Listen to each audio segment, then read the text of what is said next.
고마워요. 여러분 안녕. 자, 오늘은 아주 즐거운 날이에요.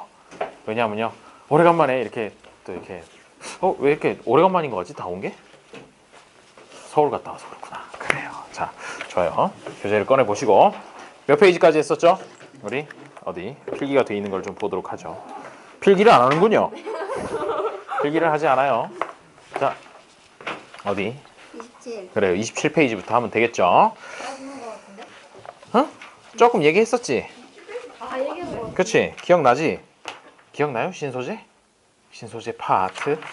그래요. 아마 문제부터 풀면 될 것 같아. 그치? 설명까지 했었던 것 같은 그런 기억이 나는데, 하지만 일주일 전에 얘기했으니까 아마도 그다지 기억에 머릿속에 남아있는 게 많지는 않을 거야. 그래서 간단하게 어떤 것들이 있는지 신소재 조금만 다시 살펴보고 그 다음에 문제를 풀도록 그렇게 하죠.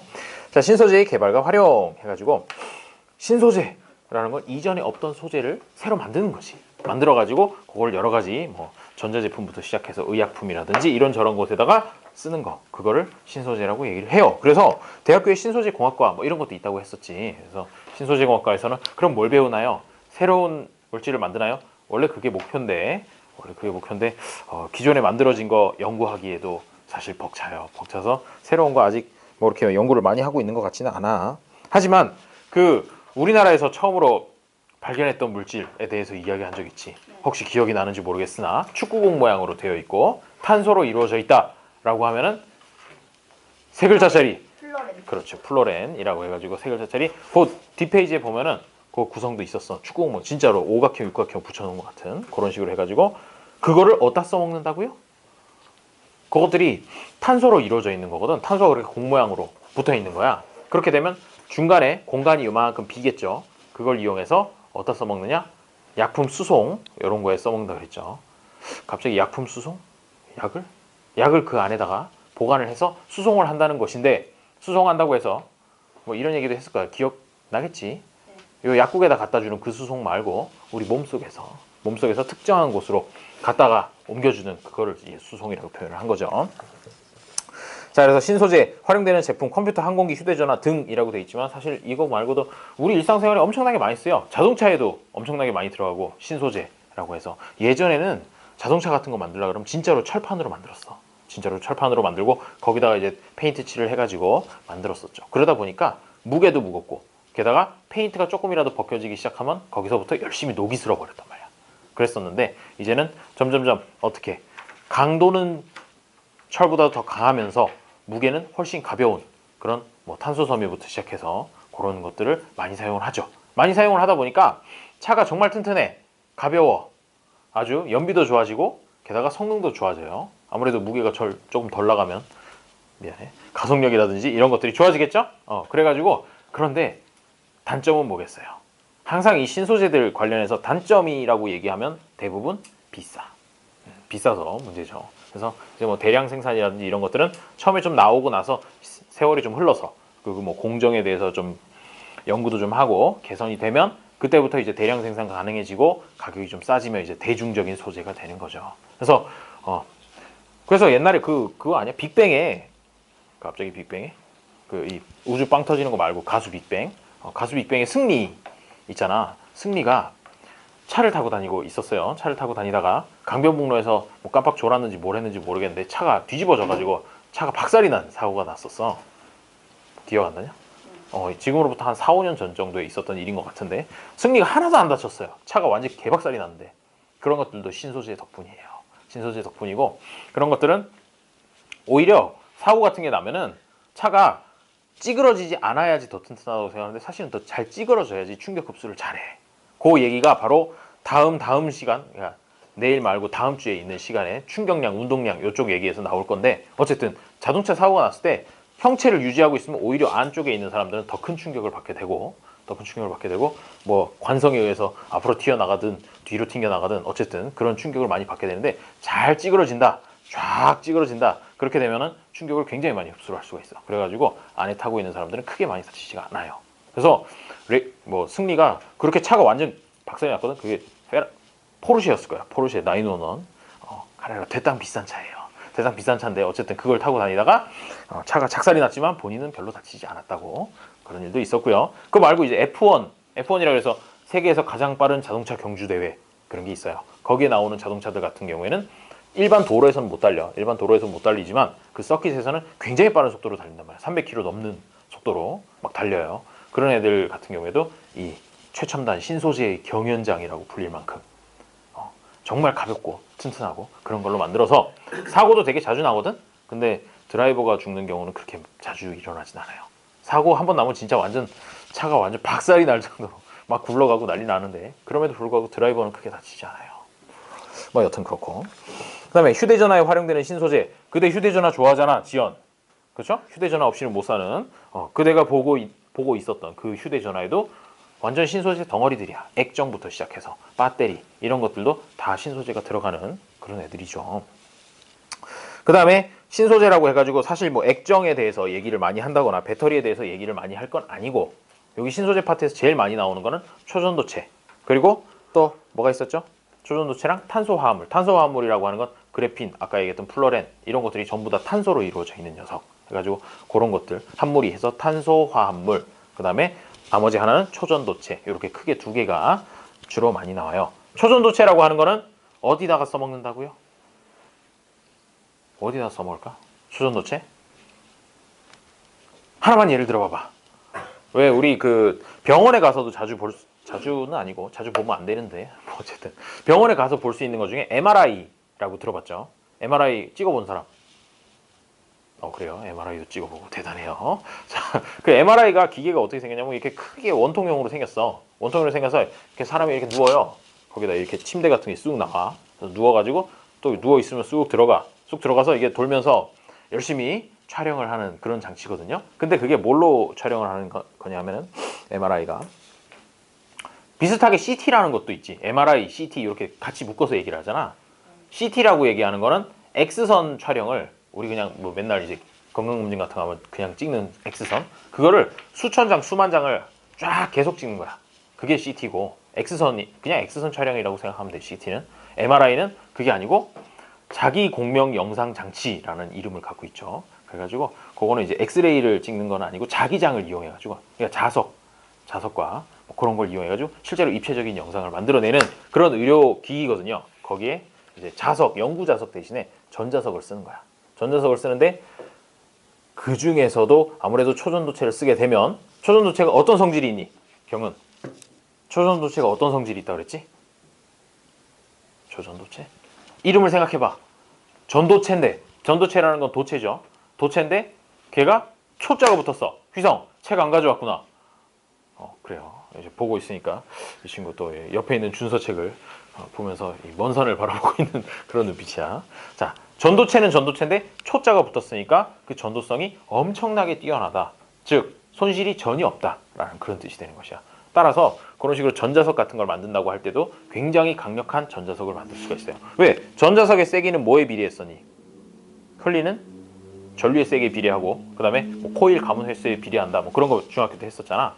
그런 거에 있어서 결국은 손실 없이 완전히 자기장으로 바꿔낼 수가 있기 때문에 굉장히 강한 자석을 만들 수가 있어요.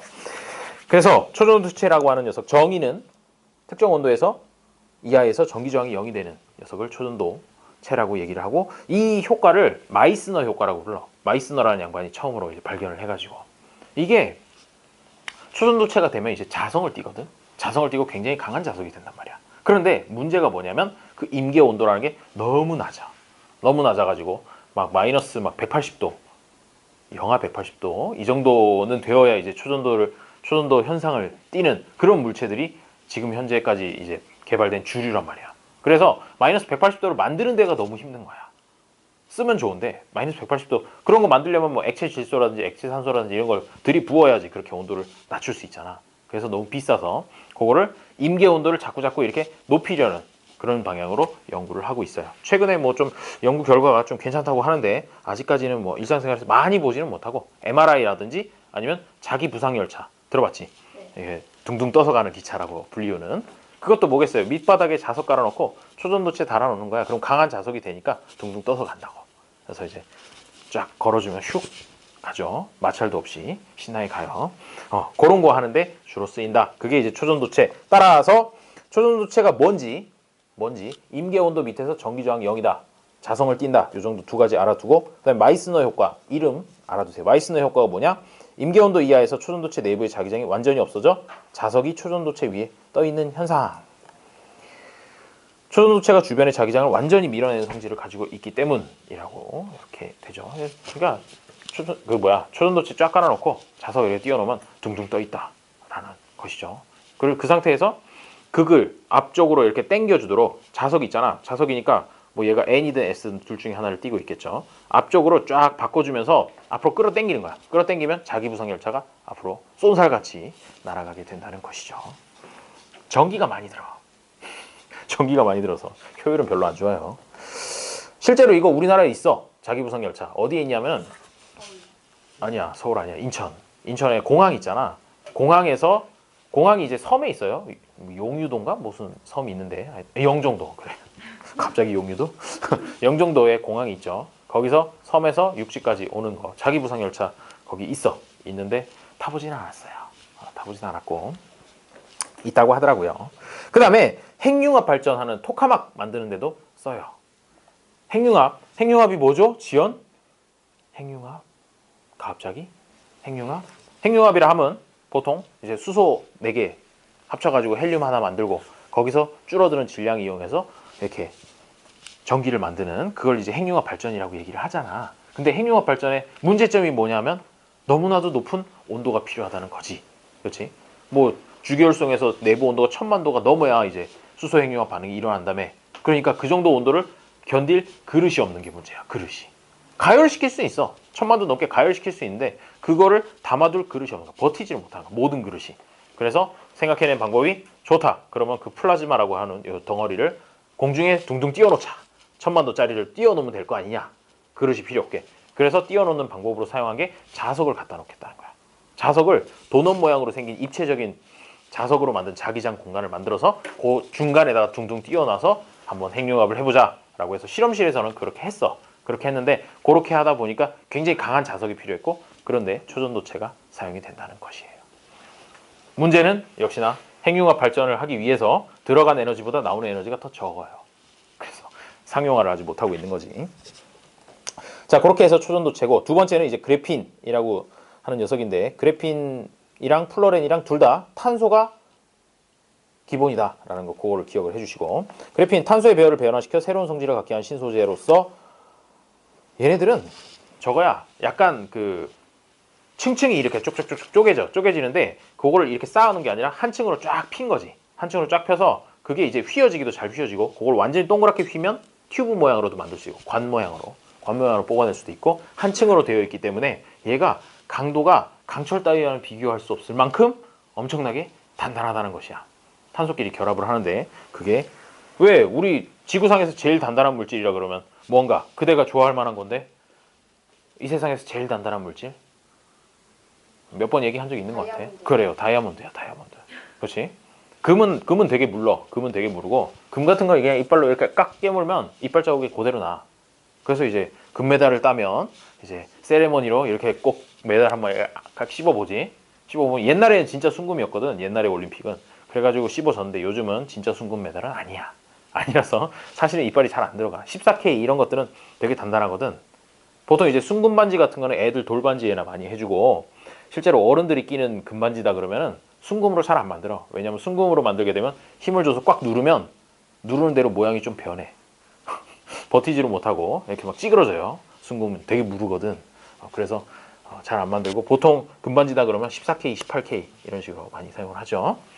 갑자기 금 얘기까지 했네. 자, 다이아몬드가 가장 강력한데 다이아몬드도 주성분이 탄소란 말이야. 그래서 탄소가 정말로 이게 그 분자끼리 그 모여있는 구조에 따라서 성질이 너무너무 여러 가지로 바뀔 수가 있다. 그런 거를 이용해가지고 만든 게 그래핀이다. 이렇게 생각을 해주면 돼요. 특징 같은 것들 몇 가지만 기억을 해주고 아무래도 강철보다도 단단하고 구리보다도 열을 잘 전달하고 좋다는 건 다 해요. 그리고 두께도 엄청 얇고 너무 얇다 보니까 빛도 잘 투과해. 투명하고 휘어지고 그런데 튼튼하고 전기 전도도 잘 되고 세상에. 그러다 보니까 뭐에다가 써먹느냐 하면은 핸드폰 중에서 이렇게 뭐 휘어지는 핸드폰 나온다고 그러잖아. 화면이 이렇게 휘어지는 거. 손목에다 이렇게 감아서 쓸 수 있다는 거. 그런 거 만드는데 그래핀을 사용을 하게 되는 거예요. 잘 휘어지고 안 부서지거든. 그래요. 그래서 어쩌고 저쩌고 해가지고 세 번째 동그라미 특징의 세 번째 동그라미 보면 탄소와 탄소의 공유결합에 참여하지 않은 전자들이 있어서 반도체보다도 전자 이동 속도가 100배 이상 빠르다. 이 얘기는 뭐냐면 전기가 아주 잘 통한다. 전자기기 만들기에도 아주 좋다라는 그런 얘기야. 그래요. 그래서 뭐 장점들 아주 좋은 장점이 많지만 단점은 비싸다. 한마디로 비싸다. 비싸고 만들기 힘들다 정도가 될 거예요. 그 정도로 지난 시간에 설명을 했던 것 같군요. 똑같은 설명을 다시 한번 해보았어요. 괜찮아요. 넘어가보고요.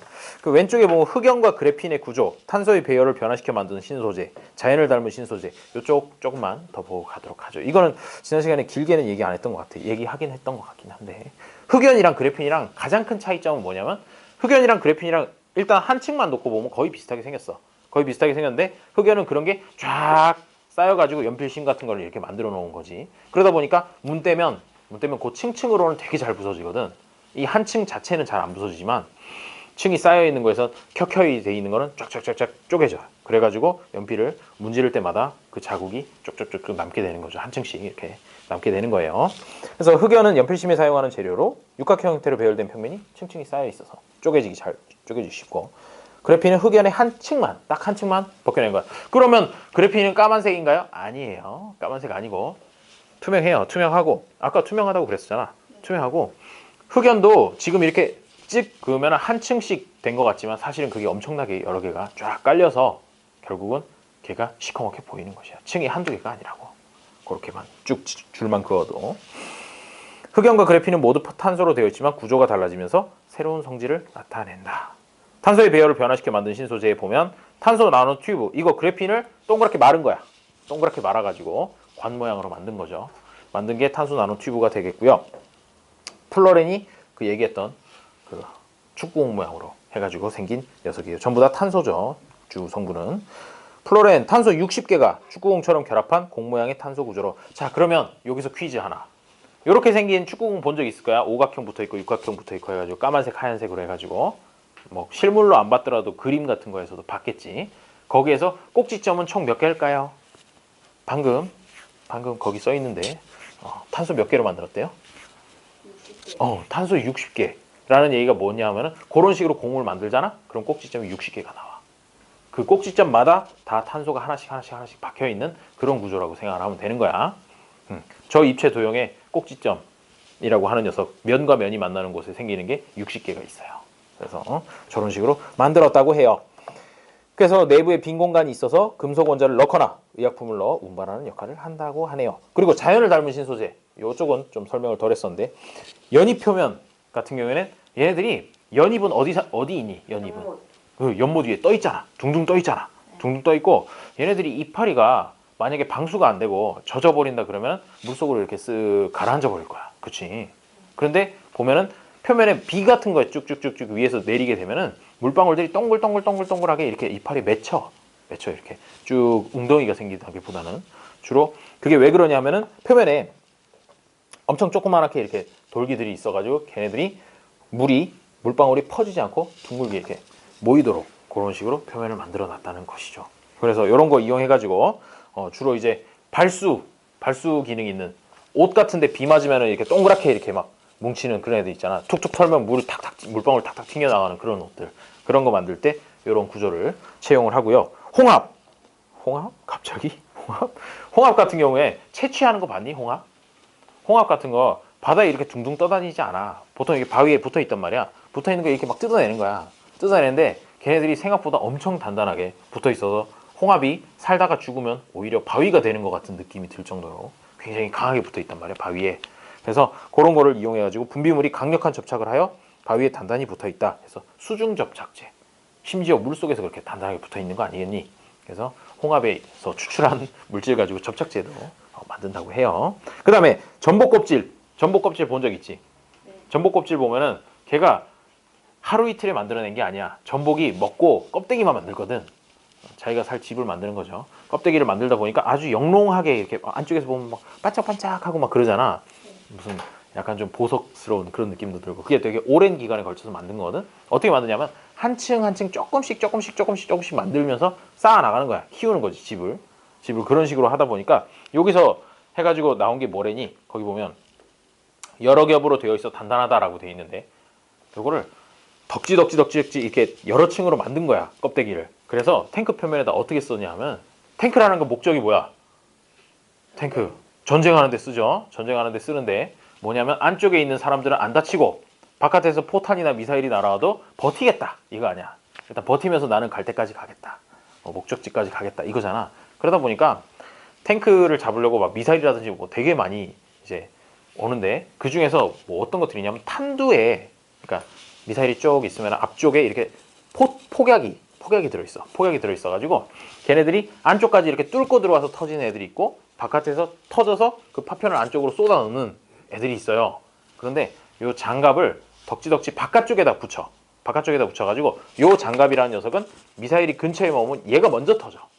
장갑이 그걸 감지하고 먼저 터져가지고 포탄을 안쪽으로 들어오지 못하게, 들어오기 전에 바깥쪽에서 터뜨리도록, 그거를 성형 장갑이라 그래. 성형 수술 좋아하잖아?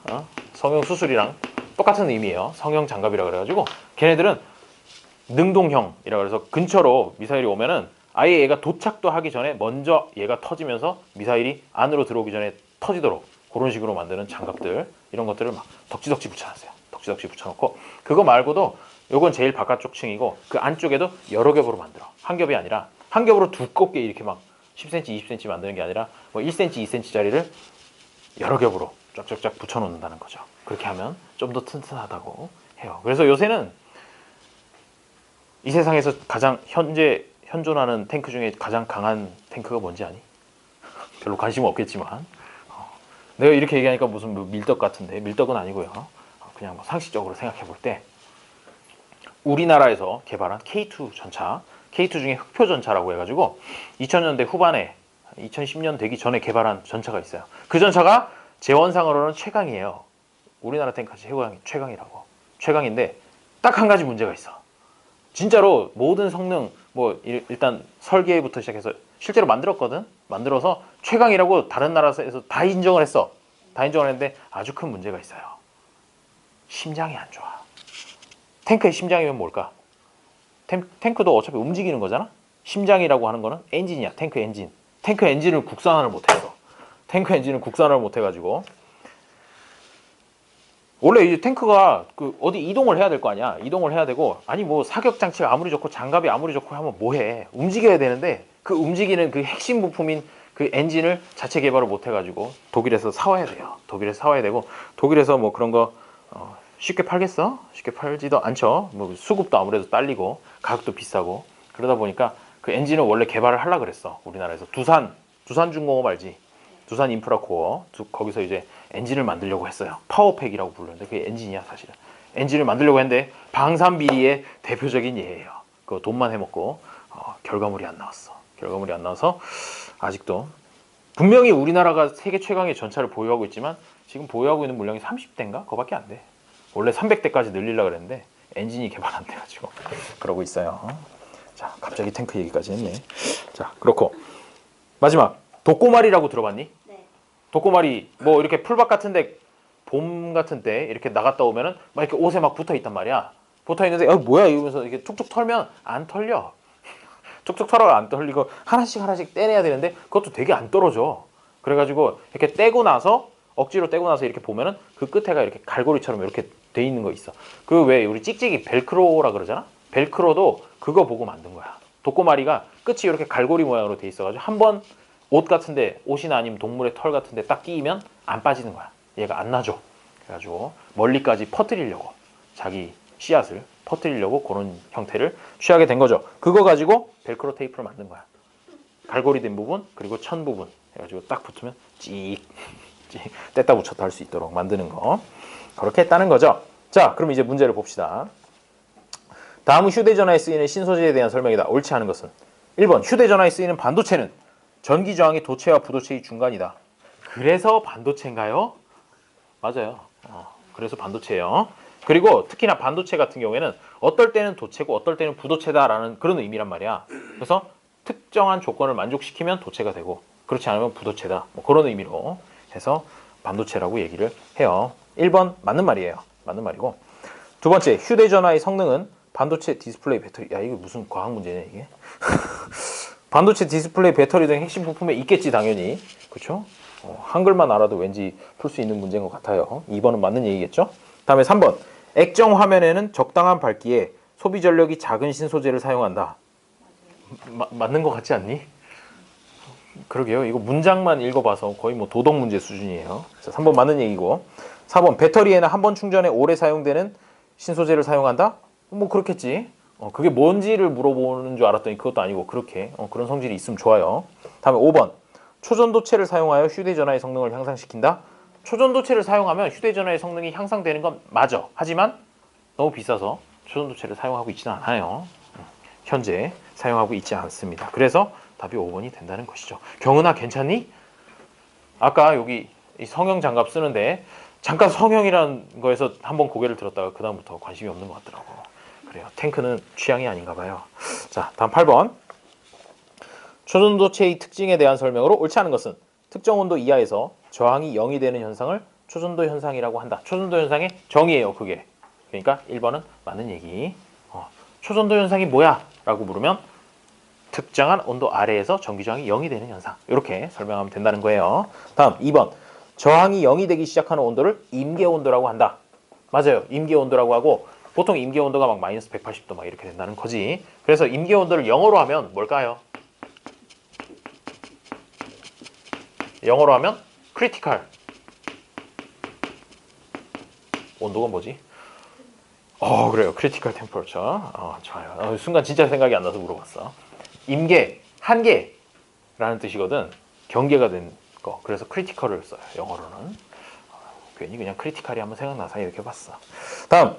열에너지의 손실 없이 많은 양의 오타네요. 많은 양의 전류를 흐르게 할 수 있다가 맞는 말입니다. 그렇죠? 전기 손실 없어요. 그 다음에 4번. 초전도체가 많이 감긴 코일을 사용하면 열에너지가 많이 발생하여 열의 손실이 발생한다. 그럴 리가 있나요? 당연히 아니겠죠. 초전도체를 사용하면 아예 손실이 0이야. 초전도체를 사용하면 손실은 0이에요. 5번. 임계온도 이하에서 초전도체 내부의 자기장이 완전히 없어지는 현상이 나타난다. 이거를 땡땡땡땡 효과라고 그래. 마이너스 말고 비슷했어요. 마이스너 효과. 마이스너 효과. 그 사람 이름이에요. 마이스너 효과. 마이스너 효과를 한 문장으로 나타내면 거기 써 있는 5번에 나오는 얘기예요. 초전도체 내부의 자기장이 완전히 없어진다. 자기장이 완전히 차폐된다. 라는 그런 얘기가 되겠어요. 그래서 자석이 둥둥 뜨는 거야, 위에. 자기력선을 밀어내는 그런 성질을 가져요. 다음 9번. 탄소 원자가 육각형 모양으로 결합하여 한 층으로 된 신소재가 그래핀이다. 자꾸 그래핀 그러니까 왠지 어감이 좋아. 자, 이에 대한 설명을 옳은 것은 동그라미, 옳지 않은 것은 X표 하시오. 강철보다 강도가 세다. 맞고요. 빛이 잘 통과하지 못하면 불투명하다? 아니에요. 투명해요. 투명해서 아까 얘기했던 핸드폰의 바깥쪽 커버로 사용할 수 있다는 거죠. X고 3번에 면적을 늘리거나 휘더라도 전기적 성질이 변하지 않는다. 이것도 아주 좋은 장점이야. 동그라미죠. 4번 초경량, 엄청 가볍다라는 뜻이야. 경량이라고 하는 건. 그 다음에 고강도, 강도가 높다는 거죠. 초경량 고강도 소재로 되어 있어. 우주선에 쓰이고 있다. 우주선에 써요. 우주선의 외부 쪽에. 옛날에 우주 왕복선이라는 거 혹시 어렸을 때 사진 같은 거 본 적 있니? 우주 왕복선 콜롬비아호 이러면서 이렇게 뭐 하여튼 비행기처럼 생겨먹은 그런 녀석들 뭐냐면 겉부분에는 다 타일 같은 걸로 돼 있어. 도자기, 세라믹으로 만든 도자기 같은 걸로 외부를 코팅을 해놨어요. 걔네들이 열에 되게 강하거든. 그런데 요즘 들어서는 이런 그래핀 이런 거를 더 많이 써요. 비싸긴 하지만 그게 더 성능이 더 좋거든. 그래서 우주선에도 많이 쓰이고 있고요. 일단 무게도 가볍고 좋지 뭐. 다음에 5번 구리보다 전자의 이동 속도가 빠르다. 이것도 맞아요. 아까 구리보다 몇 배? 13배 더 전기가 열을 잘 전달한다였구나. 그래요. 열도 잘 전달하고 그 다음에 전자도 엄청나게 훨씬 구리에 비해서 잘 전달할 수가 있어요. 자 10번 자연을 모방한 신소재로 모핑 항공기가 있다. 모핑 항공기는 자연의 어떤 생명체의 모양을 모방한 것이고 모방의 구체적 원리는 무엇인지 서술하시오. 모핑 항공기에 대해서 길게 설명은 안 했죠. 길게 설명 안 했는데 그거 새 날갯짓을 보고 만든 비행기예요. 그래가지고 나중에 네이버에서 그림 한번 찾아봐봐. 모핑 항공기 뭐라고 쓰냐? 새 새의 날갯짓 이렇게 써주면 되겠어요. 자, 그러면 이렇게 해가지고 또 보니까 이 자연의 구성물질 단원을 끝냈어요. 끝냈으니까 거기 이어지는 문제들을 좀 같이 보도록 하고요. 그 다음에 좀 쉬었다가 그 다음에 중력으로 넘어가도록 할게요. 거기 보니까 14문제 있죠? 14문제를 한번 풀어보도록 합시다. 그림은 지각의 구성물질을 나타낸 그래프이다 라고 해서 제일 많은 거랑 그 다음 거가 비어있네요. 그렇죠? 그러면 제일 많은 게 뭘까? 지각을 구성하는 물질 중에 제일 많은 건 산소야. 산소고 그 다음은 O하고 그 다음은 지각을 이루는 것 중에 기본이 되는 게 뭐 이런 거 있었잖아. Q로 시작하는 거 있었잖아. 규산염 광물 기억나니? 지각에는 규산염 광물들이 제일 많다라고 얘기를 했었잖아. 규산이 되려면은 규소하고 산소 두 개거든. 그래서 O하고 Si하고 이렇게 두 개가 되겠어요. 제일 많은 게 산소, 그 다음은 규소 이렇게 됩니다. 지구를 구성하는 원소의 비율과 같은 소리 하고 있죠. 지구를 구성하는 원소 중에 제일 많은 건 철이죠. 그래요. 그러니까 기억은 틀린 말이야. 틀린 말이고 니은에 A는 산소이다. 맞죠? 그 다음에 A와 B는 결합하여 사면체를 이루며 A와 B 그러니까 규산염 광물을 얘기하는 거야. 요거는 사면체를 이룬다고 했죠. 어떻게? Si 하나에 산소 몇 개? 4개 해가지고 SI가 중심에 있고 산소가 아래쪽에 3개 위쪽에 하나 해가지고 사면체를 이룬다고 했어요. 이 사면체는 광물의 기본 단위이다? 맞네요. 그래서 답은 4번을 골라주면 되겠습니다. 규산염 광물 들었던 것 같은 느낌은 들지? 그래요. 이번에 그림 가는 규산염 사면체의 구조를 그러면 거기 중간에 있는 기억은 뭐라는 것이야? 그게 규소야. SI고 그 다음에 바깥쪽에 있는 니은을 포함해서 꼭지점에 있는 것들이 다 산소가 되는 것이에요. 알겠죠? 휘성? 그래요. 준서도 되게 열심히 듣는 것 같아. 그쵸? 좋아요. 자, 일단 기억, 니은 얘기했고 그 다음에 나는 기억과 니은 중 한 원자의 전자 배치를 나타낸 것이래요. 그래요. 그러면 이제 전자가 몇 개 있는지 슬금슬금 세워보겠죠. 다 세워볼 필요 없어. 제일 끝에 몇 개 있는지만 세워보면 돼. 왜? 안쪽에서 두 번째까지는 가득 차 있을 테니까. 가득 차 있으면 10개죠. 일단 거기까지 10개고 제일 마지막에 몇 개 있어요? 그러면 14번을 얘기하는 거네요. 14번이 뭘까요? 규소 맞나? 규소 맞죠? 네, 규소 맞아요. 산소는 8번이에요. 산소는 8번이고. 자, 그래서 SI 나는 규소다 이렇게 생각을 해놓고 보면 자, 기억 나는 니은의 전자 배치이다 그랬는데 니은이 산소죠? 산소인데 아니네. 기억은 틀린 말을 했어요. 기억의 전자 배치라고 해야 맞는 얘기가 되겠죠. 그 다음에 흑음모는 가 구조가 길게 연결된 사슬 형태로 결합하여 형성된다라고 했는데 흑음모 기억나니? 뭐였는지? 흑자 들어가는 애들은 흑연, 흑음모 크게 두 가지잖아요. 크게 두 가지. 얘네들은 성질이 뭐냐면 전부 다 판상으로 돼 있어가지고 판판 되게 잘 쪼개져. 쪼개진 애들이 층층층층 쌓여있는 형태거든. 그래서 흑연도 그렇고 흑음모도 그렇고 한꺼풀씩 잘 벗겨져. 그런 성질이 있어요. 그렇기 때문에 사슬 형태가 아니라 그냥 층상구조, 판상구조라고 이렇게 보통 얘기를 하게 되죠. 따라서 니은은 틀린 말이에요.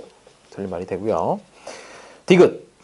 기억, 니은 둘 다 틀렸으니까 아마도 디귿은 맞을 것 같은데 지각을 구성하는 대부분의 광물은 가 구조를 기본 골격으로 한다. 이 말은 맞네. 그지? 규산염 광물이 기본 골격이 됩니다. 그래서 답은 2번을 골라주면 되겠어요. 다음 3번. 그림 가와 나는 규산염 광물의 결합 구조 두 가지를 나타낸 것이다. 가 같은 걸 뭐라 그래요? 또 이제 앞에 가서 한번 또 확인해 봐야지. 23페이지에 있어요. 23페이지에 있는데 가 같은 구조를 단사슬 구조라고 얘기를 하죠. 단사슬 구조라고 얘기하고 나 같은 경우에 사슬 구조가 두 줄이 있으니까 요거를 복사슬 구조라고 얘기를 합니다. 자, 그 다음에 단사슬 구조의 주요 예로는 이제 휘석이라는 애 나오죠. 그쵸, 휘성? 그래요. 휘석 나오고요. 복사슬 구조 이렇게 해놓으면 휘성이는 앞으로 이제 휘석 나오면 단사슬 구조라는 거 안 까먹는다고. 다음에 복사슬 구조의 예는 각섬석 뭐 이런 것들이 있다고 하네요. 다시 돌아와서 기억을 보니까 휘석은 가구조로 이루어져 있다. 맞네. 맞고. 그 다음에 나는 판상구조를 나타낸 그림? 아니죠. 판상구조 어떻게 돼요? 요건 복사슬 구조고 판상구조는 평면에 전체적으로 이렇게 사슬로 길게 돼 있는 게 아니라 평면 전체적으로 면으로 돼가지고 이런 구조가 계속해서 연결이 되어 있는 그런 식으로 되어 있어요. 그래서 어쨌든 니은은 틀린 말이 되죠. 복사슬 구조니까. 디귿. 산소에 대한 규소의 비율은 가에서보다 나에서 높다라고 돼 있는데, 자, 이거는 무슨 소리일까? 산소에 대한 규소의 비율이라고 하는군요. 그러면은 얘네들이 가하고 나하고에서 차이가 되는 게 어디가 있냐면은, 여기 보면은 뭐 이렇게 삼각형이 있고요. 이쪽에 또 삼각형이 있고요. 아, 이거 그림이 빡신데. 뭐 이런 식으로 되어 있다고 돼 있잖아요. 가는 이렇고. 근데 요 끝에 있는 녀석이 아까 뭐라고 했어? SI였어, 산소였어? 산소였죠. 산소였는데 얘가 요 끝에 부분 같은 경우에는 산소 하나를 얘네 둘이 공유를 하고 있는 거야. 그렇지? 그런데 복사술 구조 같으면 요 옆에 똑같은 녀석이 한 줄 더 있어가지고 뭐 이렇게 연결이 돼 있는 거잖아. 참 그림 그리기가 빡세네요. 뭐 이런 식으로 이제 연결되어 있는데 이런 식으로 꼭지점이 더 많이 생겨. 더 많이 생긴다는 얘기는 뭐가 될까요? 디귿이 결국 맞는 얘기라는 거죠. 왜? 이게 각각 하나씩만 있을 때는 4대 1인데 그게 연결되기 시작하면 산소가 하나씩 덜 들게 된다고. 덜 들게 되기 때문에 많이 붙어 있으면 많이 붙어 있을수록 규소의 비율이 점점 올라가는 거야. 상대적으로. 산소가 조금 덜 필요하기 때문에 결합을 이루는데, 왜? 요 사이에 이렇게 연결되는 점이 하나씩 더 생길 때마다 산소가 하나씩 덜 들어가도 되거든. 그런 식으로 해서 규소의 비율이 가에서보다 나에서 높다 그러면 맞는 얘기가 됩니다. 그러니까 여기서 생각할 수 있는 건 단사슬 구조보다는 복사슬 구조보다는 판상 구조보다는 입체 구조가 덜 들어간다라는 그런 식으로 생각을 해주면 되겠어요. 그래서 답은 4번이 되고요. 다음 4번에 다음은 사람을 구성하는 원소 기억. 기억은 최대 4개의 공유 결합을 할 수 있다. 4개의 공유 결합? 이거 얘기한 것 같은데? 그렇죠. 탄소야, 탄소. 탄소가 왜 4개의 공유 결합을 할 수 있다 그랬니? 얘가 14족 원소야. 14족 원소다 보니까 원자과 전자가 4개가 있다고. 4개가 있어서 그것들을 하나씩 공유 결합에다가 써먹으면 총 공유 결합을 4개를 할 수 있다는 얘기가 되는 것이야. 원자과 전자가 4개이기 때문에 공유 결합을 4개를 만들 수 있는 거야. 자, 그 다음에 기억은 기억끼리 거의 무한대로 결합할 수 있다. 뭐 이런 비슷한 얘기 했던 것 같아요. 확장성이 매우 좋다고. 그래서 결국 여기까지만 읽어봐도 기억이 일단 탄소라는 걸 알 수가 있고, 한 줄만 더 읽어보면 생명체를 이루는 고분자 유기물 형성에 유리하다. 탄소 맞네. 자, 탄소에 대한 설명으로 옳은 것만을 보기에서 있는 대로 고른 것은 기억은 탄소이다. 기억 맞고. 니은 기억은 지각과 생명체의 구성 원소에서 높은 비율을 차지한다. 지각에 탄소가 많았나? 라고 생각을 해보면 저 1번 그래프에 탄소가 있는지 한번 찾아봐봐. 탄소가 없어. 기타에 아마 조금 들어있을 것 같아. 그래서 생명체를 이루는 데는 탄소가 굉장히 많이 들어가지만 지각의 주요 구성물질이라고 부르기는 어렵다. 그래서 니은은 틀린 말이 되고요. 다음에 디귿. 기억은 수소와 공유 결합하여 탄수화물이나 단백질의 기본 구조를 이룬다 라고 했는데 탄수화물, 단백질이 주성분이 뭐라고요? 초, 탄소, 수소, 산소 요거였잖아. 그러니까 지금 탄소 나왔고 기억은 수소와 공유 결합, 탄소하고 수소하고 결합하게 되면은 에탄, 메탄 이런 거 되거든. 그래서 이런 탄수화물이나 단백질의 기본 구조를 이루게 돼요. 거기다 이제 산소까지 첨가가 되겠지. 그래서 기억 디귿을 골라주면 됩니다. 오, 좋아요. 10문제만 더 하고 쉬었다 하도록 해요. 1시간도 넘게 수업하고 쉬겠어요. 자, 5번. 다음은 생명체를 구성하는 물질 가와 나에 대한 설명이다. 자, 아미노산이 결합하여 만들어지면 뭐야? 지연. 아미노산이 뭐의 기본 단위체였지? 아유, 혼날라고. 자, 수진. 아미노산이 뭐의 단위체였죠? 근데 분명히 아미노산 이야기를 지난 시간인가 한 10번 넘게 한 것 같아. 아미노산 이야기. 아미노산이 뭐의 기본이라고? 자, 단백질. 그래요. 단백질. 나 아직 물어보지도 않았는데 대답하네. 자, 단백질의 기본 단위체가 아미노산이야. 그거 꼭 기억을 해줘야 되고. 그래서 아미노산이 결합하여 만들어진 고분자 화합물이라 그러면 단백질을 얘기를 하고 있는 겁니다. 단백질을 얘기하고 있는 거고, 근육 또는 머리카락과 같이 생물의 몸을 구성하는 물질이며, 맞죠? 생물의 화학 반응인 물질 대사를 촉매하는 효소나 호르몬의 구성 성분이기도 하다. 가는 단백질 써놓고, 나의 핵의 다량으로 존재하는 산성 물질이란 뜻.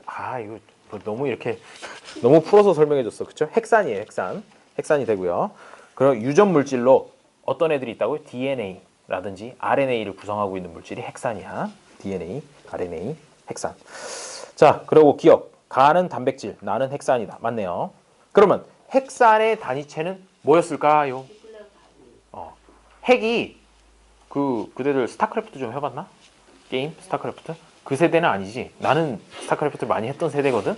그래서 거기 보면 이제 최종 병기로 핵을 쏴서 이제 박살을 내거든.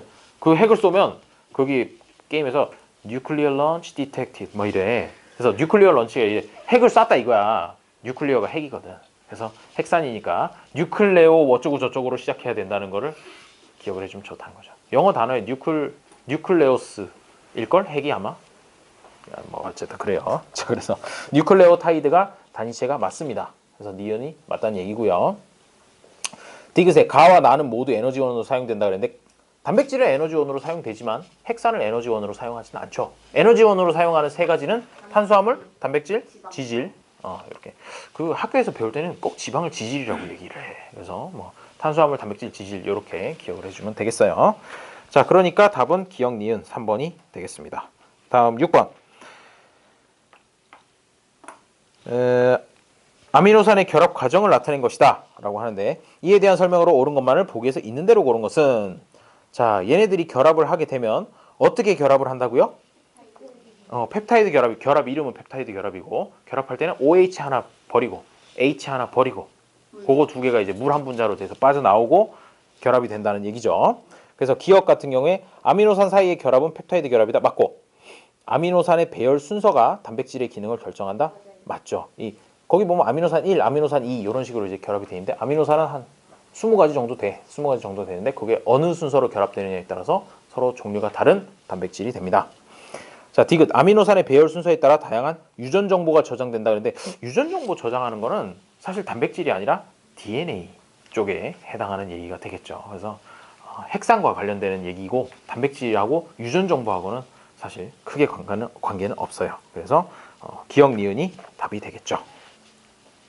자, 다음 7번에 그림 가는 핵산 중 한 가지를 나는 가를 구성하는 단체를 나타낸 것이다. 이에 대한 설명으로 옳은 것만을 보기에서 있는 대로 고른 것은 자, 가에서 A는 T와 G는 C와 상보적 결합을 형성한다. 이거 맞아요. 그 혹시 그때 그 DNA는 A AGCT AGCT 이렇게 되고 그다음에 RNA라는 녀석은 AUCT 이렇게 된다고 얘기를 했었죠. 걔네들이 A랑 T, G랑 C랑 각각 이렇게 결합을 하게 돼요. 그래서 기억은 맞고 그다음에 니은의 가를 구성하는 당과 RNA를 구성하는 당은 같다라고 했는데 아니에요. DNA를 구성하는 당은 디옥시리보스고 RNA를 구성하는 당은 리보스야. 디옥시라는 말이 빠지는 거지. 그래서 왜냐하면 걔네들 이름이 DNA, RNA 이렇게 되어 있잖아. 그래서 이 D자가 사실은 디옥시리보스의 앞글자야. 디옥시리보스. 그 다음에 여기는 그냥 리보스. 어떤 교과서에는 리보오스라고 쓰기도 하고 어떤 데는 리보스라고 쓰기도 하고 그래요. 그건 뭐 읽기 나름인데 그러면 이 디옥시라는 게 의미가 뭘까? 디옥시. 옥시가 뭐니? 옥시. 옥시 들어본 것 같은데 옥시 싹싹 그거 아니야? 락스 만드는 회사. 옥시 그린. 그 옥시가 뭐냐면 사실 산소야. 산소라는 뜻이거든. 옥시가. 그래서 디옥시라 그러면 산소가 없다라는 그런 뜻이야. 리보스는 리보스인데 산소 하나 빠진 거 그걸 디옥시 리보스라 그러고 리보스는 원래 있는 오탄당을 얘기를 하게 됩니다. 그래서 어쨌든 당의 종류가 다르다라는 거를 알아두면 되겠죠. 그 다음에 나의 염기는 유라실이다 라고 하는데 뭔 소리를 하는 건지 잘 모르겠죠. 모르겠지만 일단 보기에 DNA니까 DNA는 유가 없다라는 걸 이용해서 디귿이 틀렸구나 알아주면 되겠습니다. 그래서 답은 1번이 되겠죠. 그런 의미에서 우리 조금 쉬었다가 나머지 문제를 하도록 해요. 많이 힘들어 보이시는군요. 8번부터 이어서 조금 이따가 하도록 하죠. 그리고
동영상 올리고 있는데 보고 있냐? 보고 있나? 인수분해 올렸어요? 아직 안 올렸어요. 일요일 날 촬영할 예정이에요. 일요일 날 촬영해서 올릴게요. 너무 그렇게 뭐라고 하지 말아요. 찍는다고 하지 않았어요? 아니야, 이번 주 일요일에 찍는다 그랬어. 아직 납기가 덜 왔다고.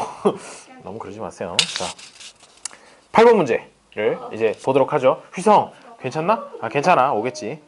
왜 그래? 괜찮아요.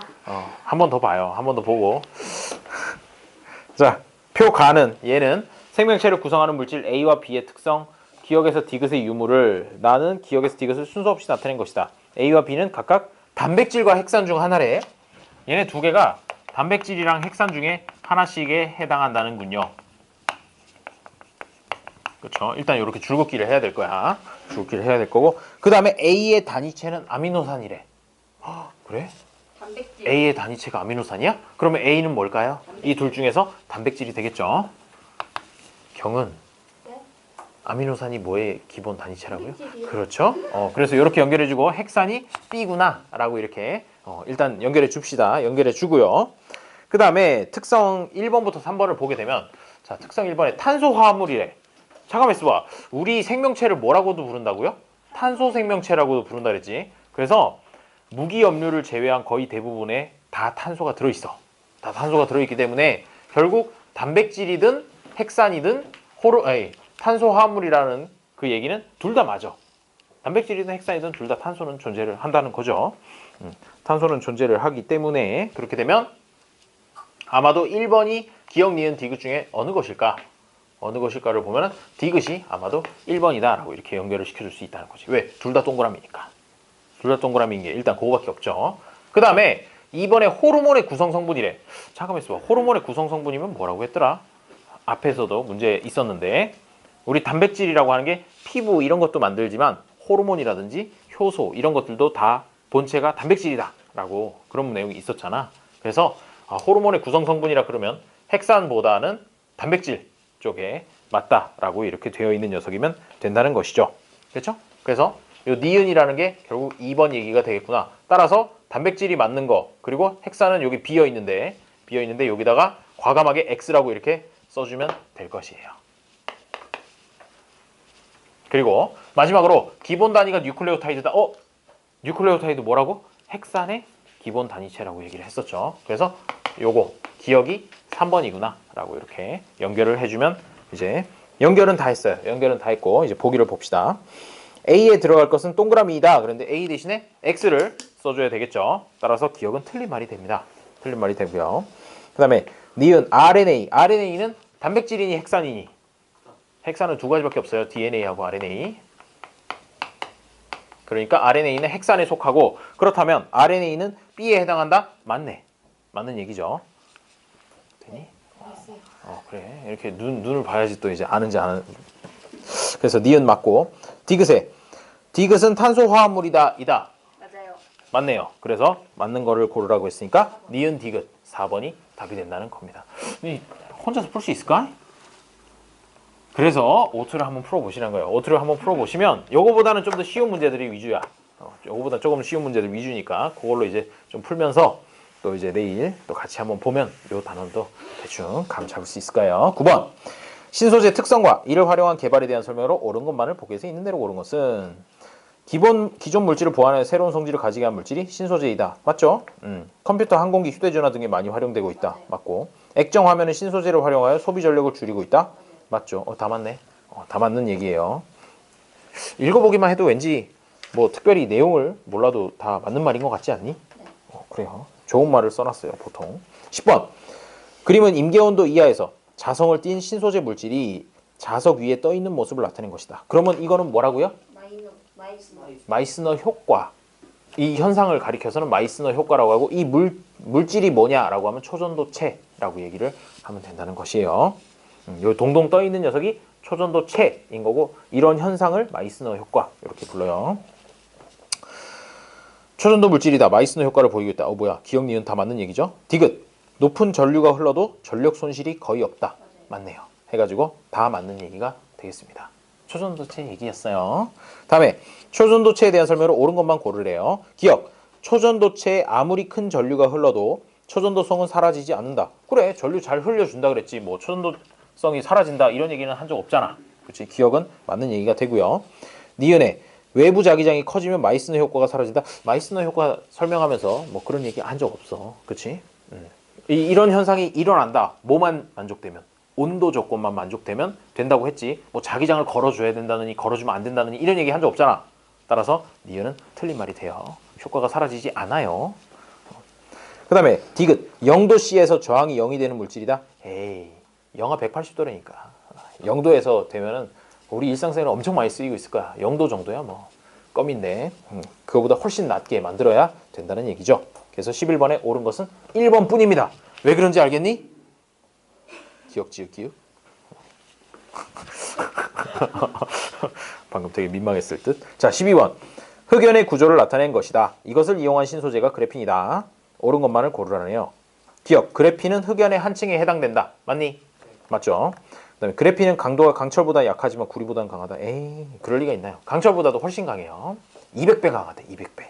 그래서 니은은 틀린 말.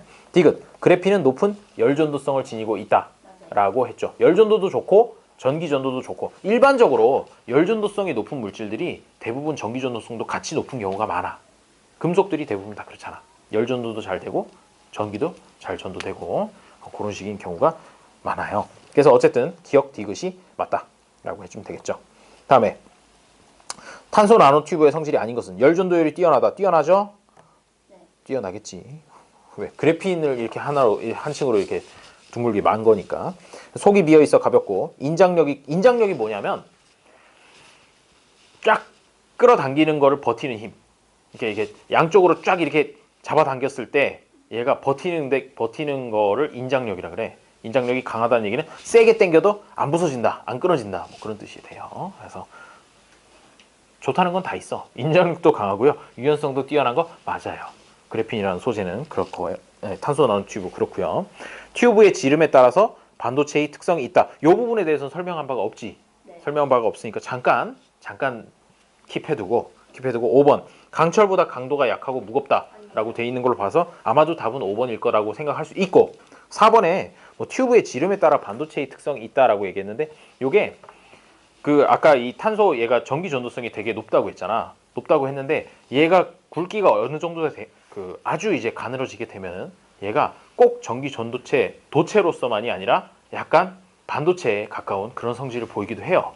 그래가지고 이 두께에 따라서 반도체가 될 수도 있고 아니면은 그 원래대로 이제 전기 완전 잘 전도를 하는 전도체의 성질을 띌 수도 있다라는 그런 부분이 있거든. 근데 사실 이 부분까지는 웬만하면 학교에서도 잘 안 알려주니까 그냥 전기가 잘 통한다 이렇게 기억을 해도 큰 무리는 없을 것이야. 그래요. 그 다음 마지막 문제다. 그림은 그래핀의 구조와 이를 활용한 휘어지는 디스플레이를 나타낸 것이다. 멋있을 것 같아.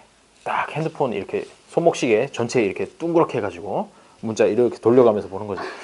없어 보이나? 굳이 그렇게 해야 되나? 아니 이번에 평창 동계올림픽에 요새 광고 열심히 하는 거 봤냐? 비자 카드 하면서 이렇게 뭐 웨어러블 어쩌고 저쩌고 무슨 뭐 카드를 조그맣게 이렇게 칩으로 만들어서 뭐 머리띠에다 붙여놓든지 아니면 뭐 손목띠에다 붙여놓든지 해가지고 뭐 손목만 이렇게 쓱 하면은 결제된다고 하잖아.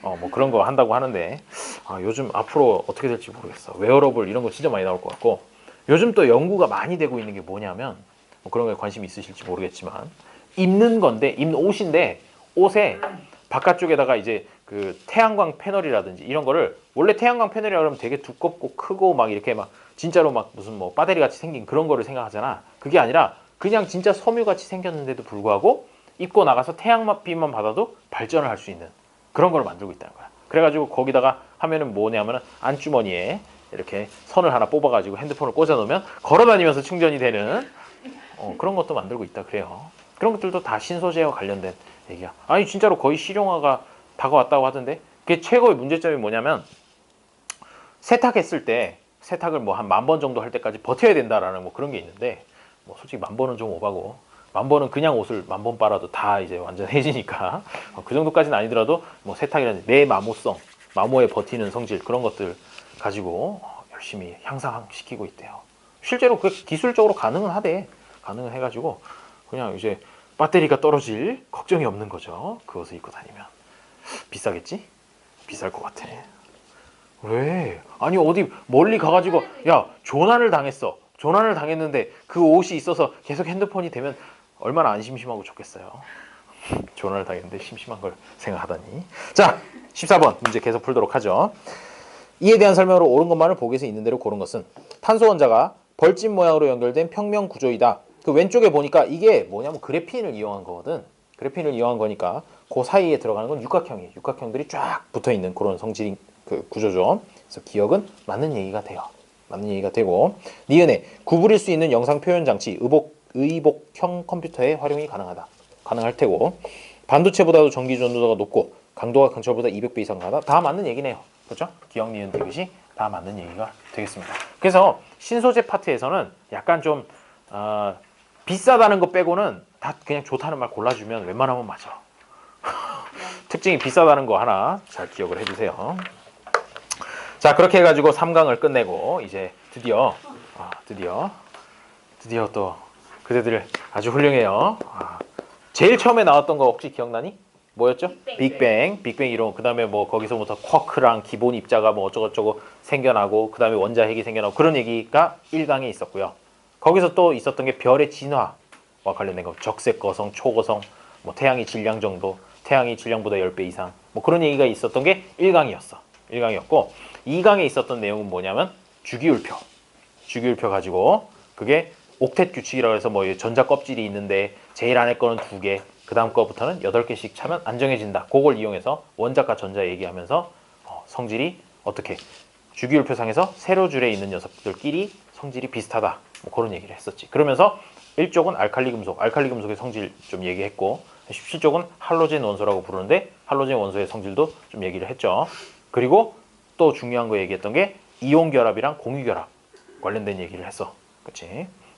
그게 2강이었고요. 3강에서는 주로 뭘 했느냐면 지구, 지각, 그리고 생명체 이런 것들을 구성하는 주 물질들이 무엇인지 그런 거를 얘기를 하면서 뭐 탄수화물, 단백질, 지질 이런 이야기도 많이 했고 그 다음에 마지막에 신소재 이야기까지 한 게 3강이었던 것이죠. 자 그렇게 해가지고 거의 내가 볼 때 한 5강, 6강 정도 되면 한 학기 분량이거든. 수업하는 내용이 한 학기 분량이니까 지금 중간고사 범위 정도는 이미 커버를 했다고 봐요. 중간고사 범위는 요까지 정도로 하면 아마 중간고사 범위는 될 거고 지금부터 하는 거는 1학기 기말고사 범위에 들어갈 부분이다라고 생각하고 수업을 들으면 되겠어요. 자 이제 4강에 넘어가는데 단원명이 뭐냐면 역학적 시스템이라고 하는군요. 역학이 뭐니? 갑자기 역학이라는 얘기를 들으니까 속이 좀 안 좋아지는 것 같으면서 역해지는 느낌이 드는데 그 역학이 아니고 별로 재미없구나. 자, 역학적이라고 하는 거에서 보통 이제 우리 그 중학교 때 했던 힘과 운동 단원에서 나왔던 것 같은 그런 얘기를 하겠다는 거죠. 무슨 힘, 뭐 중력, 자기력, 전기력 하면서 력자 붙는 거 있잖아.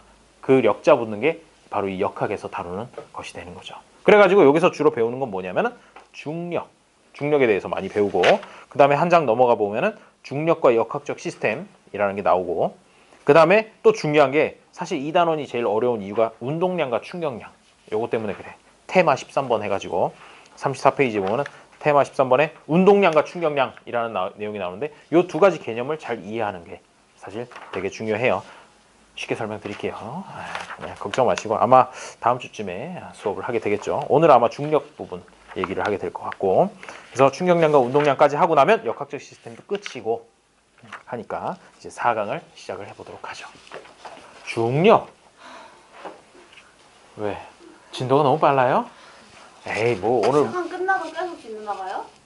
아니에요. 내일은 3강 부분에 해당하는 문제를 풀고요. 4강이 끝나면 또 이제 O2 1시간 또 보고요. 그다음에 5강 또 나가야지. 왜? 다 그런 거 아니겠어? 왜? 최대한 열심히 하고 있는 거야. 진도가 너무 빨라요? 아닌데 별로 안 빠른데. 내가 그 얘기 해줬나? 우리 어머니가 나한테 전화해가지고 하신 말씀? 어머니께서 그렇게 영상을 잘 보고 계신다는 거야. 그래가지고 아니 그대들이 아마 나는 지금까지 다 합해서 3시간 이상 영상을 보았어요. 손 들어봐봐. 통틀어서 3시간 이상 영상을 봤습니다. 10분도 안 아무도 없군요. 우리 어머니는 올라오면 그걸 다 보고 계신데 세상에. 나도 놀랬어. 아니 어머니 그걸 진짜 다 봐요? 할 일도 없고 그래서 집에서 핸드폰으로 이 와이파이 연결해서 그것만 계속 보고 있어. 아 그러시구나. 우리 어머니께 소일거리를 드렸구나라고 이렇게 즐거워하고 있는 중에 어머니께서 하신 말씀. 야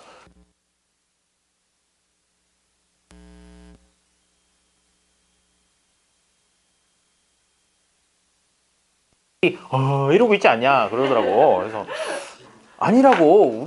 우리 여기 다니는 학생들이 굉장히 우수하기 때문에 다들 눈망울을 초롱초롱하면서 듣고 있다고 이렇게 이야기를 하긴 했는데 참 나도 들으면서 왠지 마음 한켠에는 좀 그렇더라고. 그래가지고 그럼에도 불구하고 진도가 더 이상 느려지거나 그러지는 않더라고요. 또 이게 수업을 하다 보니까 또 해주고 싶은 얘기가 너무 많아서 그래요. 자 어쨌든 잡설은 이 정도로 하고 32페이지에 있는 중력 이쪽을 조금 보도록 하죠. 중력을 보게 되면 자 중력이라 그러면 당연히 지금 우리가 느끼고 있는 건 지구의 중력. 지구의 중력은 어떻게 느낄 수 있느냐? 점프 뛰어보면 알죠. 점프 뛰어보면 점프를 뛰는 순간 저 위로 하늘 끝까지 솟아오르지 못하잖아. 못하고 한 10cm 뛰었다가 바로 이렇게 땅으로 떨어지죠. 이게 왜 그러냐? 지구가 날 끌어당기고 있기 때문에. 지구가 나만 예뻐서 나만 끌어당기는 건 아니야. 그건 아니고 모든 질량이 있는 물체는 다 끌어당겨. 그러다 보니까 지금 우리 숨쉬고 있는 공기 이런 것들도 평상시에 전혀 느끼지 못하지만 공기들도 다 질량이 있는 물질들이란 말이야. 그러다 보니까 지구 표면으로 막 끌어당기고 있는 거야. 지구가 뭐 알아가지고 끌어당기는 것도 아니고 왜 끌어당겼어? 지구라는 녀석이 질량이 크다 보니까 갑자기 질량이 큰데 왜 끌어당겨요? 그거는 이제 지금부터 시작을 할 이야기인 뉴턴 아저씨에 대한 이야기가 나와요. 나는 과학에 정말 관심이 없어도 웬만하면 뉴턴이라는 이름은 다 들어봤을 거야. 뉴턴 영국의 지금으로부터 한 300여 년 전에 살았던 굉장히 유명한 과학자예요. 이 양반이 왜 유명하냐면은 사과나무 밑에서 그 이야기 되게 유명하잖아. 사과나무 밑에서 뭐 책을 읽다가 사과가 뚝 떨어지는 거 보고 이게 왜 떨어지지? 라고 생각을 하고 그 유명한 만유인력의 법칙을 얘기를 했다는 거죠. 만유인력의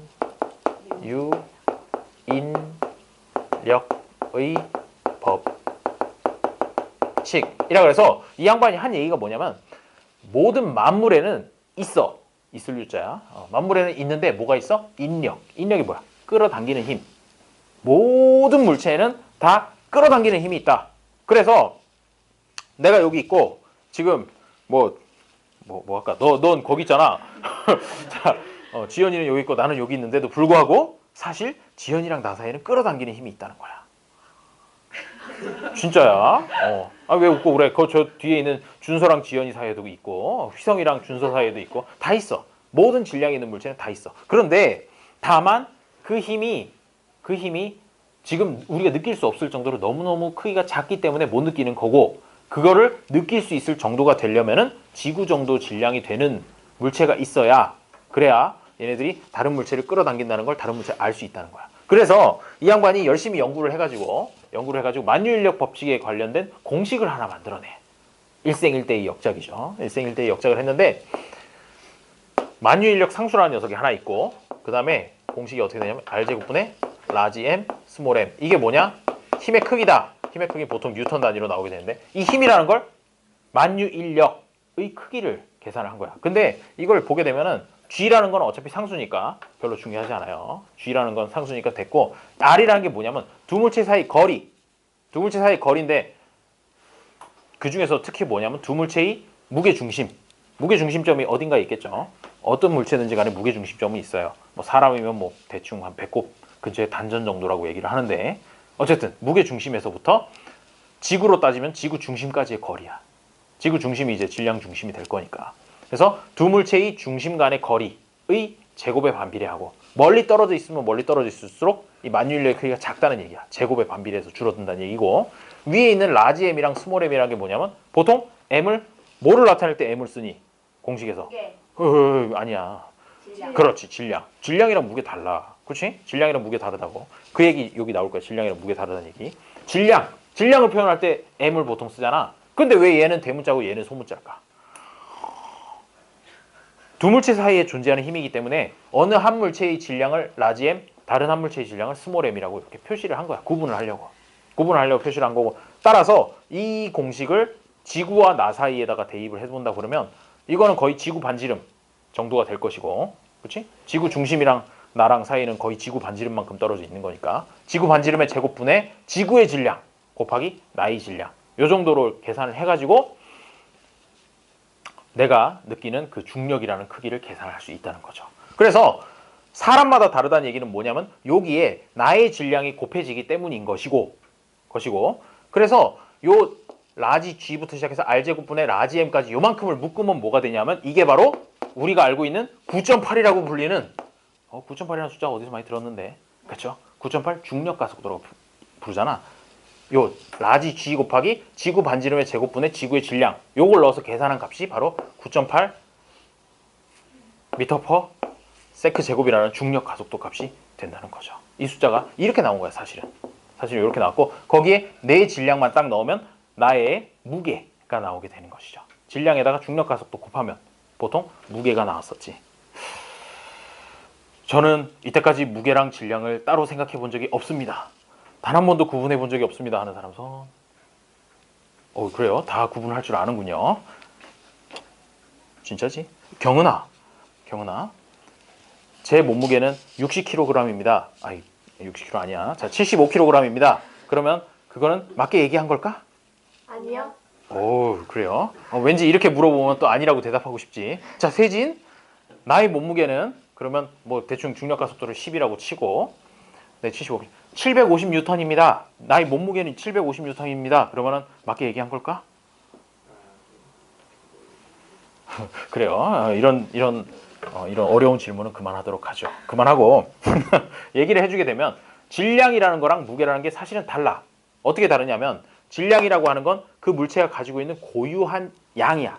고유한 양이기 때문에 단위는 킬로그램을 쓰는 게 맞고, 킬로그램을 쓰는 게 맞는데, 그거는 지구에서 재든 우주에 나가서 재든 달에 가서 재든 질량이라고 하는 건 언제나 같아. 내가 아까 얘기했던 75kg이에요 라고 얘기를 하는 거는 사실은 질량에 가까운 내용이라는 거지. 질량에 가까운 것이고, 그거를 지구에서 몸무게 재는 거는 보통 이렇게 올라가서 이렇게 누르는 형태잖아. 누르는 형태로 이렇게 딱 재게 되면 사실은 그게 뭐냐면 지구가 나를 끌어당기는 힘인 중력값을 측정한 거야. 중력값을 측정한 거고, 그게 바로 몸무게가 된다는 거지.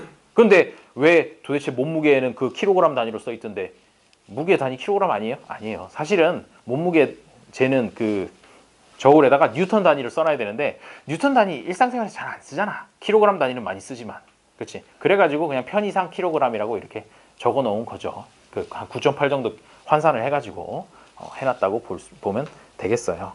그래서 몸무게라고 하는 건 뭐다? 단위는 원래는 뉴턴을 써야 되는 게 맞고, 중력이 지구가 나를 끌어당기는 힘, 그거를 잰 게 나의 몸무게다. 지구에서의 몸무게가 되는 거고, 따라서 지구에서 쟀는지 우주에 가서 쟀는지 아니면 뭐 달에 가서 쟀는지에 따라서 그 몸무게라고 하는 거는 달라질 수 있다. 그 정도까지 생각을 해주면 되겠어요. 그러다 보니까 75kg이라고 하는 건 요 스몰 m에 해당하는 것이고, 그 다음에 거기다가 중력 가속도 값을 곱해야 뉴턴 단위로 나오는 내 몸무게를 구할 수 있다. 그 정도로 생각을 해주면 되겠어요. 근데 난 이 중력 단원을 보면서 왜 도대체 이 공식 하나 안 써놨는지 사실 잘 모르겠어요. 이 공식 하나는 거기 아래쪽에 좀 공간이 좀 있죠? 공간이 하나 있으니까 요거 하나 적어주시면 좋을 것 같아요. 그래서 조금 더 상세하게 써보면 이거 만유인력 상수라 그래. 이거는 실험을 통해서 그냥 숫자를 알아낸 거고, 상수라고 하고, G 곱하기 R제곱분의 라지 M, 스몰 m 해서 이 R이라는 건 두 물체의 질량 중심 사이의 거리. 두 물체의 질량 중심 사이의 거리. 그런데 있잖아. 이게 일단 뭐 적으면서 들으세요. 이게 있잖아.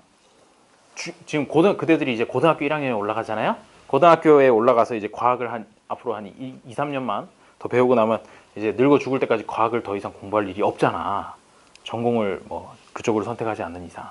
그래서 살아가면서 요 정도는 좀 알았으면 좋겠다라는 걸 자꾸 이렇게 막 얘기를 하다 보니까 말이 많아져요. 말이 많아지는데 이게 만유 인력이기 때문에 이게 꼭 사람과 지구 이런 형태가 있는 거 말고 형태가 없는 빛 있잖아. 빛이라 그러면 뭐 저기 태양에서부터 오는 이런 걸 빛이라고 얘기를 하는데 빛도 심지어 이 만유 인력의 영향을 받아. 뭔 소리냐면은 굉장히 중력이 큰, 거꾸로 말하면 굉장히 질량이 큰 천체 주변으로 빛이 지나가잖아. 그러면은 빛이 우리는 직진한다고 알고 있죠. 직진한다고 알고 있지만 사실은 그 중력에 의해서 휘기도 해. 중력이 끌어당겨서 빛을. 야, 신기하네. 빛은 질량도 없는데 걔는 왜 끌어당긴대요? 그거를 뉴턴의 만유인력 법칙으로는 설명을 못해. 설명을 못하고 그래서 나왔던 게 왜 또 유명한 사람 하나 더 나와. 아인슈타인이라고. 아인슈타인 아저씨가 20세기 한 초중반쯤에 그런 뭐 빛의 중력에 관한 연구 이런 것들을 했어요. 그 이름도 유명한 상대성 이론이라고 이렇게 얘기를 했다는 거죠. 오케이, 됐어. 상대성 이론이란 이름 정도까지만 들어봐. 들어놓고 이제 다시 교재로 가서 중력에 대해서 좀 이제 보도록 하죠. 중력이라는 건 질량이 있는 물체 사이에 작용하는 힘. 물체 사이니까 물체가 두 개 이상 있어야 된다는 얘기야. 물체 두 개 사이에 작용하는 힘. 그거를 만유인력이라고 하는데 이게 지구의 중력이라고 하는 건 지구와 물체 사이에 작용하는 힘. 서로 끌어당기는 힘. 중심적으로 끌어당기는 힘이고 달의 중력이라고 하는 건 달이 물체를 끌어당기는 힘. 이렇게 표현을 한다는 것이야. 그러니까 영환이의 중력이라고 하면 내가 저기 있는 물체나 아니면 너를 끌어당기는 그런 힘을 얘기한다는 것이에요. 땡땡의 중력 이렇게 표현한다는 뜻이야. 그런 의미고요. 자, 그다음에 중력의 크기 해놓고 괄호에 무게라고 써있네. 무게라는 녀석은 정의는 지구가 질량이 m인 물체를 당기는 힘이니까 단위는 당연히 뉴턴 단위를 쓴다는 것이야. 중학교 때부터도 힘의 단위는 뉴턴이라는 건 배웠죠. 따라서 단위는 뉴턴이 되고요. 중력이라고 하며 물체에 작용하는 중력의 크기를 무게라고 한다. 그리고 방향은 당연히 어느 쪽이냐? 각자의 질량 중심 방향으로 끌어당겨. 그러니까 나는 지구를 내 질량 중심 방향으로 끌어당기고 지구는 지구 중심 방향으로 끌어당긴다는 거야. 그러다 보니까 이 중력의 방향이라는 거 항상 느끼기에 발밑으로 이렇게 느껴지는 것이죠. 발밑으로 당겨지는 듯한 느낌. 방향은 그렇고 그 다음에 관계식이라고 하는 거는 우리 이미 배웠어. 중력의 크기라고 하는 건 무게인데 그거는 요거죠. 요게 중력의 크기가 되는데 결국 줄여보면 mg 해가지고 g가 요게 되는 거죠. 9.8. g가 9.8에서 질량 곱하기 중력 가속도 값. 그게 바로 중력의 크기가 된다. 그래서 10kg짜리 질량인 물체가 있다. 그런데 걔가 9.8m/s 제곱에 해당하는 지구의 중력을 받는다라고 하면 그 물체의 무게는 98N이에요. 라고 이렇게 계산해 주면 된다는 것이야. 이거 중학교 때 했던 거야. 했던 거니까 새로운 건 아니에요. 자, 그래서 G는 중력 가속도라고 했고 중력 가속도라고 하는 건 중력만을 받으며 운동하는 물체의 가속도. 지표 부근에서 중력 가속도의 크기는 9.8m/s 제곱이다. 라고 돼 있는데 잠깐만 있어봐. 중력만을 받으며 운동하는 물체의 가속도? 그러면 이거는 어떤 거가 해당할까요? 우리가 그 전에 무한도전 혹시 좋아하니? 네. 무한도전을 열심히 봤다면 그 옛날에 이렇게 비행기를 높은 곳에 타고 올라가서 비행기가 이렇게 자유낙하를 해요. 자유낙하를 하면 무중력 상태가 되죠. 근데 그 자유낙하라는 것 자체가 뭐냐면은 점점 속력이 빨라지는 운동이야. 그렇지? 높은 곳에서 물체를 떨어뜨리면 점점 빨라지잖아. 그때 물체가 빨라지는 그 가속도를 갖다가 얘기하는 게 뭐냐면 자유낙하 시에 빨라지는 가속도가 바로 이 중력 가속도가 된다는 것이야. 그래요. 자유낙하하면 1초에 9.8m/s씩 속도가 빨라진다. 라는 그런 의미예요. 그게 바로 중력 가속도의 정의라는 거죠. 그래서 그러면 왜 무중력이 될까? 그렇게 비행기 딱 끄게 되면 애가 비행기 전체가 떨어지죠. 전체가 떨어지는데 걔는 지구가 나를 끌어당기는 거랑 이 내가 타고 있는 비행기라는 거랑 떨어지는 그 중력 가속도 값이 똑같기 때문에 내가 실제로 느끼기에는 중력을 못 느껴요. 중력을 못 느끼고 중력만큼 반대로 상쇄되는 힘을 갖게 돼서 둥실둥실 이렇게 떠날 수 있다는 거죠. 우주에서 마치 유영하는 것처럼 비슷하게 할 수 있어요. 그리고 충분히 고도를 높게 하면 9.8m/s 제곱으로 떨어진다고 하더라도 적어도 뭐 1분에서 2분 정도는 그 무중력 상태를 유지를 할 수 있을 만큼 충분히 고도를 높인 다음에 떨어지는 거지. 그래가지고 훈련을 해요. 유영 훈련이라든지 이런 거. 재밌겠지? 나중에 혹시 기회 되면 한번 해봐요. 비용이 비쌀 거야. 돈만 내면 할 수 있는지 그것도 잘 모르겠네. 뭐 여튼 그래요. 자, 그래서 그게 중력 가속도다 보면 되겠고, 지구 표면의 중력 지도라는 게 있는데, 지구의 질량 분포가 사실은 완전히 균일하진 않잖아. 그치? 아래쪽에 뭐 무거운 철광석 같은 것들이 잔뜩 매장되어 있는 광산이 있을 수도 있고, 아니면 그 아래쪽에 지하수가 엄청나게 흘러가다가 거기에 퇴적물을 많이 쌓아놔서 거기에 밀도가 특별히 높을 수도 있고, 그렇죠? 그렇게 돼서 사실 지표면에서 조금씩 각 지표면마다 중력 가속도 값이 아주 조금씩 달라. 발 아래에 뭐가 있는지에 따라서. 그래서 그거를 이런 식으로 지구의 질량 분포가 균일하지 않으므로 중력으로 나타낸 지구는 울퉁불퉁한 감자 모양이래요. 감자 모양이 되고, 지표면에 따라서 최대 100만 분의 1가량의 미세한 중력 차이가 난다. 사람은 못 느껴. 100만 분의 1 차이 나는데 갑자기 내가 다리가 무릎이 아픈 것 같아. 이렇게 느끼지 않는다고. 중력이 엄청나게 커지면 무릎이 아플 거야. 당연히. 왜? 끌어당기는 힘이 강해지니까 서 있으려면 무릎에 더 부담이 되거든. 근데 100만 분의 1 정도 차이 나는 거 가지고는 사람이 느끼지는 못해요. 느끼지는 못하고, 미세한 중력 차이가 난다. 어떤 곳이 중력이 높냐? 해류나 지하수가 흘러서 물질이 모이는 곳. 해류나 지하수들이 이렇게 막 뭐 광물이라든지 이런 걸 녹여가지고 흐르잖아. 흐르다가 퇴적시키게 되면 그 부분은 밀도가 더 높아지기 때문에 중력이 조금 더 커진다는 거야. 아래쪽에 질량이 크면 클수록, 아래쪽에 질량이 지구 질량이라고 얘기했는데, 이 부분이 발 아래에 있는 쪽이 더 질량이 크면 클수록 중력이 조금씩 더 커질 수 있다는 얘기가 되는 거죠. 그래서 뭐 산맥 이런 곳들의 중력이 크고요. 지하 물질의 밀도가 작은 곳은 중력이 낮고, 산맥과 같이 지하 물질의 밀도가 큰 지역은 중력이 높게 나타난다는군요. 그래요. 이제 중력이 뭔지에 대해서 좀 어느 정도 설명을 했어요. 이게 중력 부분이고요. 오늘 수업은 여기까지 하고, 뭘 오해는 아니고 오트를 신소재 파트까지 열심히 한번 풀어오도록 하세요. 내일은 73페이지였던 것 같아요. 73페이지까지 풀어오고 내일 계속해서 풀이를 하도록 하죠.